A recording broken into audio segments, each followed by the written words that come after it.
Okay, so what is bulk fermentation anyway? It really is just a process of getting your dough to double in size, where it's expanding in volume.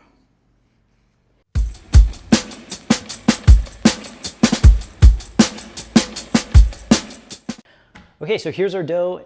It's been exactly 5 hours. It's actually been 4 hours and 45 minutes, but whatever. So bulk fermentation usually is a 4 to 6 hour process depending on your environment. If it were summertime in my environment right now, 4 hours, I would have expected this to be ready, but it's not summertime right now. So, 4 to 6 hours is a guideline, but depending on the temperature of your environment, it could be faster or slower, or if your water was cold, that could slow it down. If your water was warm, you could speed it up. So you can use some of those variables to help move your dough against your environment, Okay. When we started, this is a 5.5 quart bowl that weighs 600 grams. And now I can use that weight to help me do some math so we can equally divide this if you're feeling so specific. So this bowl with the dough in it weighs 2,164 grams. Now, if I were to subtract 600, I would end up with 1,564. If I were to divide 1,564 by 2, I would get 782. So if I wanted to weigh these out into equal portions, they would need to each be like 782 grams. We don't have to do the math. We could wing it and eyeball it, and that's just fine. But let's measure one just because it might be important to somebody. Okay, so I've got some bread flour here, and I'm just gonna sprinkle it on the surface of my dough. I mean, maybe that was a teaspoon or maybe 2 teaspoons, and we're just going light coating. And this will be about all the flour that I put on the dough for our shaping process. My work surface, I'm working right on the granite, and our granite's clean. And we're gonna use gravity to help tip it out. When we're stretching and folding, we could kind of rip it out. But I wanna kind of preserve this, really nice, smooth presentation side that we had just, facing up a minute ago. And what we got, bench scraper. So I still want to kind of eyeball it when I'm going to cut this in half, because remember, this is 800 grams. This is 2 batches, 2 400-gram batches. It's real pillowy. There's lots of air in here. You can see how much volume we have. And just so I don't have to make a whole bunch of adjustments, I'm going to see if I can kind of get it on the first dividing here. Can I hit 782? And I've got 2 halves. I think this one's a little bit small, so I'm just going to weigh this one because it's easy to just cut off of them. Oh, I'm going to zero up my scale. And again, I might just actually, if I weren't weighing it, I would just go with that. So that's 831. So what am I off by? I'm off by like 50 grams or something, which is, so then all I need to do is like find 50 grams. There's like 36. And there's another 10. So close enough probably. And I get rid of this. And I get rid of this. Okay, so shaping is real easy. We're going to do a double envelope fold. And I'm just kind of spreading my dough out just a little bit, just to kind of make things a little bit easier for me as far as, this folding process is going to go. I'm not too worried about removing a little bit of air. There's a lot of, it feels warm to the touch. I can smell the dough. I can smell some of the sourness on it. It's going to go in the fridge in these baskets. And because it is kind of room temperature, it is going to expand a little bit while it's cold proofing, while it takes time for the coldness to penetrate through the dough. I don't want to flatten it out and remove all the air, but if we lose a little bit here and there, it's okay. We're still going to have like a beautiful light, fluffy, kind of open crumb. Not open like a ciabatta, but light, fluffy, nice crumb. Okay, I'm just gonna start with this one. So let's call this my 12 o'clock side and my 6 o'clock side. So I'm gonna bring my 12 o'clock side to the middle. I'm gonna bring my 6 o'clock side over my 12 o'clock side. And the surface of the dough that we had lightly floured is on the work surface. And it's pretty, it's not sticky, but the dough here on the inside is sticky, so it helps to, use it to stick to itself. So I just took my other 12 o'clock side and brought it down to the middle. I'm gonna take this other 6 o'clock side and kind of take it over the 12 o'clock side. And we just give it like a gentle pinch. And now we are seam side down, and we're gonna do just a little bit of tucking and folding, kind of similar to what we were doing when we were stretching and folding the dough. I want to create just a little bit of tension here on my work surface. You know, have no fear, you can move it around.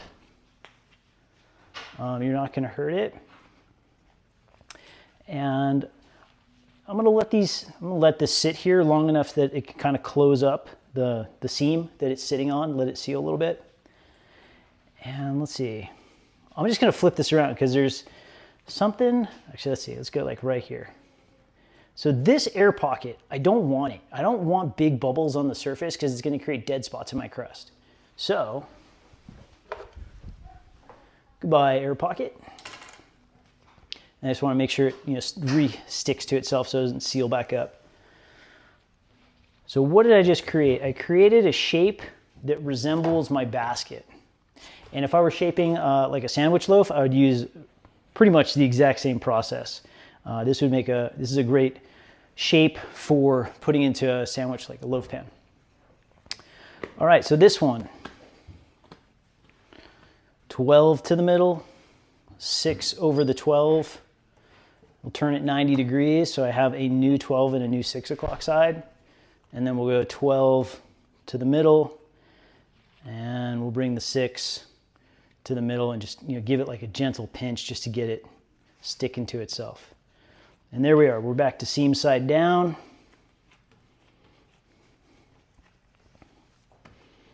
And if you felt more comfortable like using a bench scraper to move it around, whatever feels safe and appropriate for you. And I haven't added any extra flour yet. We are good. And if you were to over flour that surface of the dough and then start, bringing all these sides to the middle, you would end up seeing like flour seams in the crumb of the finished product when you cut it. So light flour is really a good idea. Okay, I have 2 baskets. They came in a pair. They're like 25 bucks on Amazon. And they come with a liner. And the liner is supposed to go, elastic around the rim, and then it goes inside the basket. And it's supposed to make it so the dough comes out really easy. And it does do that. But it has these terrible seams that really don't let the dough rest against the basket. And I really like the texture that the basket puts onto the dough. So generally, I don't use a liner. I will go bare dough into the banneton. To do that, and for it to work out really well for you, you need rice flour, white rice flour. The brand I always come across is Bob's Red Mill. So what if you use bread flour and you tried to go directly in the basket? The bread flour is going to get gummy. And the whole purpose of putting this in the basket is slowing down the fermentation process to develop more flavor, have enzymatic reactions that help break down some of the gluten proteins, make it more digestible, but also to develop a skin and a dryness to the surface of the dough so that we can score it easily and make it stand up a really cool ear. And also guide the expansion of the dough with that score mark. So rice flour, if you go rice flour on the surface of your dough, you can definitely go bare in the banneton. I'm gonna do one like that, and I'm gonna do one with a liner. Just so if you wanna feel extra safe and make sure you're absolutely successful getting your dough out of the basket, I like these handkerchiefs. And if I hold it up in the light, you can kind of like see through it. They're like 99-cent Walmart, Target kind of handkerchief, real thin. And I think they're like 19 by 19.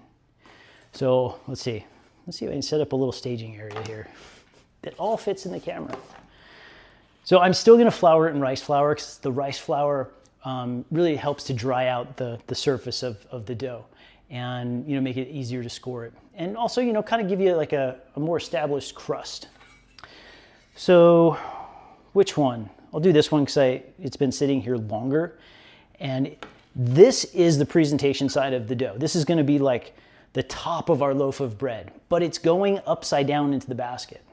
So the dough is gonna go upside down into the basket. Basket's gonna go in the fridge. Tomorrow, when we go to bake it, we're gonna take the basket with the dough in it. Imagine there's dough in there. And we're tip it up upside down, tap it out, and then the dough will be right side up again.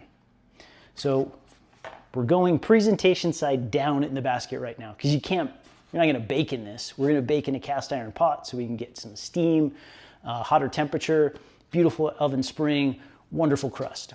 So this is just a proofing basket, no baking happening here. All right, what's gonna make sense? I'm gonna go this way. And you can use bench scraper. I've got this like really nice Tupperware that's just about the right shape and size. And I'm just, trying to coat the sides of the dough that are gonna be in contact with the sides of my basket. So no need to do the seam side.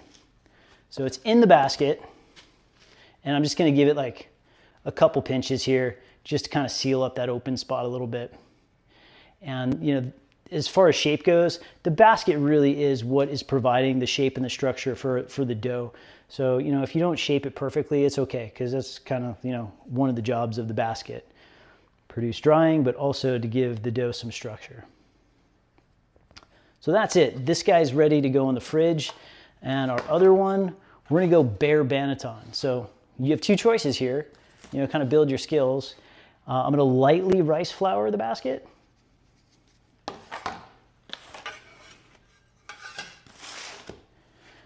And then into the rice flour, and I'm just trying to coat the sides, same thing. They're gonna be in contact with the basket. And then give it like a little pinch here. And then what about a lid? Well, that's what I saved these things for. The liners that came with the baskets, I just use it to cover the basket, and then it's gonna go in the fridge just like this. And we have some choices now as far as time goes. When should we bake these? Well, we need at least 8 hours. They've got to be in the fridge cold proofing for at least 8 hours. At the most, they can hang out for 48 hours. And you'll yield different results depending on how long you decide to cold proof your dough. My schedule tomorrow. I think I'm gonna probably bake these at a 24-hour mark, because it'll kind of line up perfect so they can cool, and then I can just take them to the table for dinner. So maybe do like a ribeye and some veggies and fresh baked sourdough bread for dinner tomorrow night. So your choice, you've got some freedom here. You can, after 8 hours, you can bake them, and follow the instructions in the scoring and baking video that comes in the sequence. 18 hours, 16 hours, 24 hours, 48 hours, whatever you want, whatever fits your life. And that's the beautiful thing about cold proofing. You can really take back control of your schedule. So I will see you in the next video where we're scoring and baking these guys. And that's a really important reason for making two. You get more practice scoring.